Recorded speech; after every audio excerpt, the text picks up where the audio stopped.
Halo teman-teman semua, apa kabar kalian semua hari ini? Semoga dalam keadaan sehat selalu ya. Oke, pada pembahasan kali ini aku akan membahas jika kalian ingin investasi tapi dengan modal yang terbatas, sebaiknya investasi di mana? Sebelumnya kita bahas kalau investasi dimanapun itu kalian membutuhkan modal. Even itu di reksadana yang dengan Rp10.000, Rp10.000 merupakan modal juga. Tapi modal itu tidak hanya uang saja, tapi juga ada waktu dan juga ada tenaga. Jika kalian memiliki modal uang yang terbatas, kalian bisa memaksimalkan yang kalian punya lainnya, yaitu waktu dan tenaga. Kalaupun kalian mengeluarkan waktu dan tenaga tapi butuh uang, pasti uang yang dikeluarkan itu tidak akan sebesar itu atau dalam jumlah minim. Oke, kita langsung bahas jenis investasinya apa aja. Investasi pertama adalah buku. Iya, buku. Dan buku itu pasti hanya beberapa buku saja yang relate sama kalian. Jadi kalian harus benar-benar mengetahui kebutuhan kalian untuk ditambah skillnya itu di bagian mana, dan kalian harus menemukan referensi atau buku-buku itu yang sesuai dengan apa yang kalian butuhkan ya. Jangan membaca buku-buku yang terlalu banyak tapi tidak mempraktekannya, karena itu akan menjadi waste atau sia-sia aja. Pastikan kalian membaca buku dan mempraktekannya. Kalian tidak perlu banyak-banyakan baca buku, asal bisa membaca hanya satu buku dan mempraktekannya. Jika selesai buku satu ini, kalian baca buku lainnya. Itu lebih baik daripada kalian langsung membaca banyak buku tapi tidak pernah dipraktekkan. Untuk mencari buku yang bagus sekarang udah gampang banget. Kalian bisa banget searching untuk mencari sinopsisnya di internet, dan kalian juga cari penulis-penulis yang relate dan yang paling bagus karyanya lewat internet. Jadi kalian tidak membuang uang pada sesuatu yang tidak pasti.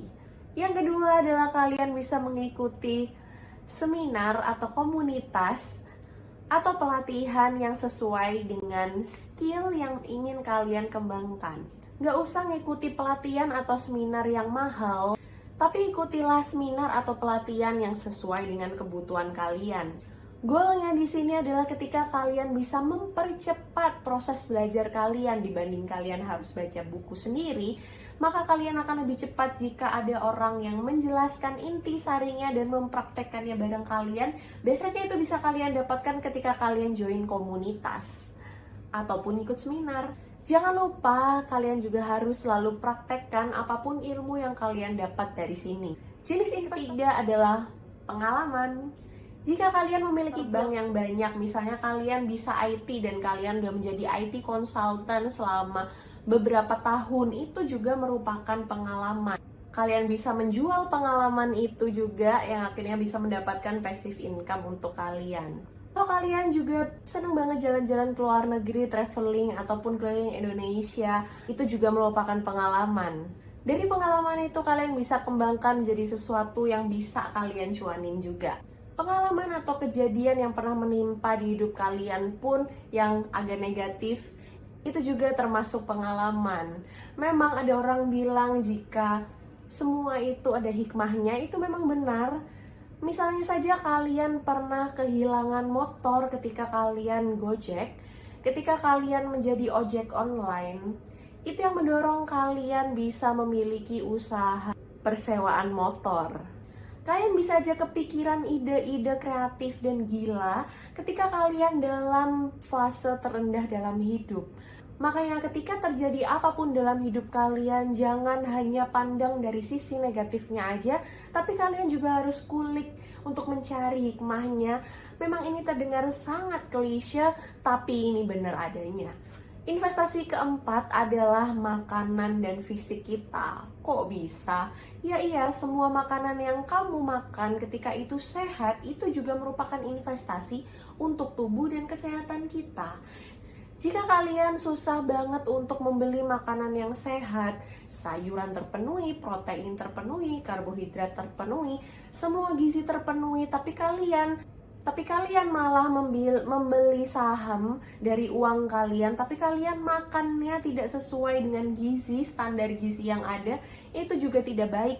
Jadi kalian gak usah bela-belain untuk beli saham, kalian bela-belain untuk investasi, tapi kalian malah tidak berinvestasi pada badan kalian sendiri. Kalau kalian masih males olahraga, kalian gak usah expect kalian akan bisa rajin dalam berinvestasi juga, karena semuanya itu membutuhkan konsistensi. Kita bisa mulai dari diri kalian dulu.